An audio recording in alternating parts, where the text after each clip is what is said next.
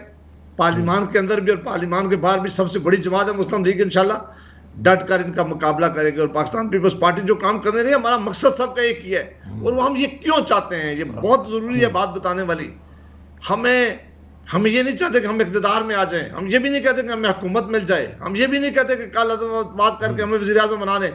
انہوں نے پاکستان کا جو معاشی بحران پاکستان کے اندر پیش کر دیا ہے, جو انہوں نے آئی ایم ایف کے سامنے سلنڈر کر دیا گیا ہے, جو آئی ایم ایف کے کہنے پہ اسٹیٹ بینک کو اس ساتھ انہوں نے اشر کیا ہے, جو آج پاکستان میں غربت نے ڈھیرے ڈالے ہوئے ہیں. بات یہ کی جاتی ہے کہ آپ اس لیے جلدی کرتے ہیں اور آپ اس لیے ان کو بھیجنا چاہتے ہیں کہ جب تک عمران خان وزیر اعظم ہیں, نواز شریف صاحب پاکستان نہیں آ سکتے, آئیں گے تو جیل جائیں گے. مڈ ٹرم گورنمنٹ ہو تو شاید گنجائش نکل سکتی ہے. دیکھیں یہ لوگوں کی بڑی خواہشیں ہیں, ہر خواہش پہ دم نکلے. یہ ساری خواہشیں میں نے آپ کو بتایا نا کہ یہ تو ٹائم ہی بتائے گا. جیلوں سے نہ ہم ڈرتے ہیں. میاں نواز شریف صاحب پہلے ان کے اوپر مقدمہ تھا, الیکشن سے پہلے انہیں پتا تھا میں جیل جاؤں گا, وہ سیدھے آئے تھے. شہباز شریف صاحب کو انہوں نے جیل میں رکھا ہے, حمزہ صاحب کو رکھا ہے, شاہد خاقان صاحب, باقی ساری لیڈرشپ کو جیل میں رکھا ہے. کیا ثابت کیا ہے انہوں نے؟ کوئی ایک کیس ثابت کیا ہے, کوئی 1 روپے کی کرپشن ثابت کیا ہے؟ سر کوئی ٹائم لائن ہے آپ کے پاس, کوئی ٹائم لائن ہے کہ کب تک آپ اپنے احتجاج کے ذریعے یا ان ہاؤس چینج کے ذریعے ہر صورت اس گورنمنٹ کو فارغ کر دیں گے؟ کوئی ٹائم لائن ہے آپ کے پاس؟ مسعود رضا صاحب ہم وہ کام نہیں کریں گے جو عمران خان صاحب نے کیا تھا. انہوں نے سول نافرمانی کی تحریک شروع کی تھی, بل جلانا شروع کر دیے تھے, قوم کو کہا کہ بل نہ دیں. انہوں نے کہا کہ اداروں پر حملہ کرنا شروع کر دیا گیا تھا. وزیر اعظم ہاؤس کو میں طاقت سے نکالوں گا, پولیس والوں کو میں ہاتھ سے سزا دوں گا. وہ غیر جمہوری اور غیر آئینی طریقے تھے جو عمران خان صاحب نے کیے. ہمارا وہ طریقہ اختیار کریں گے جس کو آئین اجازت دیتا ہے, جو قانون جس کی ہمیں اجازت دیتا ہے, تاکہ ہم نے جمہوریت کو بھی آگے لے کے چلنا ہے. ہمارا مسئلہ نہیں ہے, مسئلہ پاکستان کی عوام کا ہے. بھائی جو انہوں نے وعدے کیے تھے, ایک وعدہ انہوں نے کیا تھا, میں 2-3 سیکنڈ میں گنواتا ہوں. پہلے دن گورنر ہاؤس کی میں دیواریں گرا دوں گا. 300-600 آدمی وہاں بیٹھا ہوا اور ایک آدمی کے لیے بیٹھا ہوا ہے. عمران خان صاحب کا وعدہ وہ کہاں گیا ہے؟ میں یونیورسٹی بناؤں گا وزیر اعظم ہاؤس میں, کبھی استعمال نہیں کروں گا, وہ وعدہ کہاں گیا ہے؟ میں سائیکل میں آیا جایا کروں گا, وہ وعدہ کہاں گیا ہے؟ میں 1 کروڑ نوکریاں دوں گا, وہ وعدہ کہاں گیا ہے؟ میں 50 لاکھ گھر بناؤں گا, وہ وعدہ کہاں گیا ہے؟ میں ہر صوبے میں ڈیم بناؤں گا, وہ وعدہ کہاں گیا ہے؟ میں آؤں گا تو ساری دنیا سے انویسٹمنٹ پاکستان کے اندر آئے گی, وہ وعدہ کہاں گیا ہے؟ میں آؤں گا تو قیمتیں نیچے لے کے جاؤں گا, وہ وعدہ کہاں گیا ہے؟ میں آؤں گا تو پولیس اور باقی ریفارمز لے کے آؤں گا, وہ وعدہ کہاں گیا ہے؟ جو ایک مری کا انسیڈنٹ ہینڈل نہیں کر سکے اور لوگ انہوں نے مروائے ہیں, جو ایک ٹورسٹ ریسورٹ تھی جس کو آج یہ بدنام کرنے کے لیے لگے ہوئے ہیں, ساری حکومت مل کر اس کو نہیں بچا سکی. آپ کا کیا خیال ہے کہ جس صوبے میں یہ جو آپ ساری گفتگو کر رہے ہیں نا, بس ایک بات آپ سے پوچھ کے میں آگے بڑھ جاؤں گا, کیونکہ آپ یہ فرماتے ہیں, مریم بی بی فرماتی ہیں قوم کا مسیحا نواز شریف. جب آپ کہہ رہے ہیں کہ یہ وعدے کہاں گئے تو ہم پوچھ رہے ہیں وہ مسیحا کہاں گیا؟ وقت کے آنے پر انشاءاللہ انہوں نے ان کو باہر بھیجا, ہم نے نہیں. انہوں نے کہا ہے کہ ان کی طبیعت خراب ہے, ان کے منسٹروں نے کہا ہے, کیبنٹ نے میٹنگ کی ہے, پرائم منسٹر صاحب نے قوم کو بتایا ہے کہ ہم نے آج ان کو باہر بھیج رہے ہیں علاج کے لیے. وہ انشاءاللہ اپنا علاج مکمل کر کے الیکشن سے پہلے پاکستان میں موجود ہوں گے. ساری سیاسی جماعت موجود ہے, اور آپ نے اس سروے میں دیکھ لیا ہے کہ مسلم لیگ کی پاپولرٹی کہاں پہنچ گئی ہے. یہ معاملہ نہیں ہے, یہ خدمت کرنے میں عمران خان صاحب کے وزیر اعظم ہوتے ہوئے آ جائیں گے. جی آپ بول لیں. جی وزیر اعظم عمران خان کے ہوتے ہوئے جب وزیر اعظم ہوں گے نواز شریف صاحب آ جائیں گے؟ جی انشاءاللہ, کیوں نہیں آئیں گے, بالکل آئیں گے. اور ان کے تو نمبر دن کہنے چاہ چکے ہیں, میں اب تاریخ نہیں دینا چاہتا. بہت جلد آپ خوشخبری سنیں گے کہ آپ دیکھیں گے کہ یہاں جب حالات بدلتے ہیں تو کتنی تیزی سے بدلتے ہیں. اور جو شیخ رشید صاحب نے 2 دن پہلے پریس کانفرنس میں کہا ہے کہ سارے مبارکباد وصول کر رہے تھے کہ ہم نے بل پاس کروا لیا ہے, ہم نے منی بجٹ پاس کروا لیا ہے, اس نے کہا ہے آپ نے نہیں کیا. وہ شیخ رشید ہمیں نہیں سنا رہا تھا, وہ ان کو سنا رہا تھا